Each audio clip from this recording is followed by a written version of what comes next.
چند زہریلے جراثیم جس عورت میں جنم لے لیں وہ کبھی سکھ چین عزت نہیں پا سکتی۔ مندرجہ ذیل عادتیں، حرکتیں اور کمزوریاں گھر کی بربادی کا باعث ہوتی ہیں۔ انہی وجوہات سے گلشن اجڑتے اور ویران ہوتے ہیں۔ ازراہ کرم اپنے مستقبل کا خیال رکھتے ہوئے یہ طور طریقے فی الفور چھوڑ دیں۔ نمبر 1، خاوند کے سامنے اونچا بولنا۔ نمبر 2، خاوند کے سامنے غصے سے بولنا۔ نمبر 3، خاوند کے سامنے بیہودہ بولنا۔ نمبر 4، خاوند کی غیر موجودگی میں اس کے گلے شکوے کرنا۔ نمبر 5، خاوند کے راز کو فاش کرنا یا کمی کوتاہی کی تشہیر کرنا۔ نمبر 6، خاوند کے سامنے سے جذبات میں نکلنے والی بات کو بھلانے کی بجائے دل میں رکھنا۔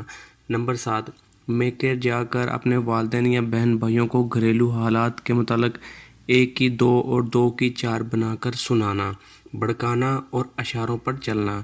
یہ 7 ایسے زہریلے جراثیم ہیں کہ جس عورت میں جنم لے لیں وہ کبھی سکھ، چین اور عزت نہیں پا سکتی۔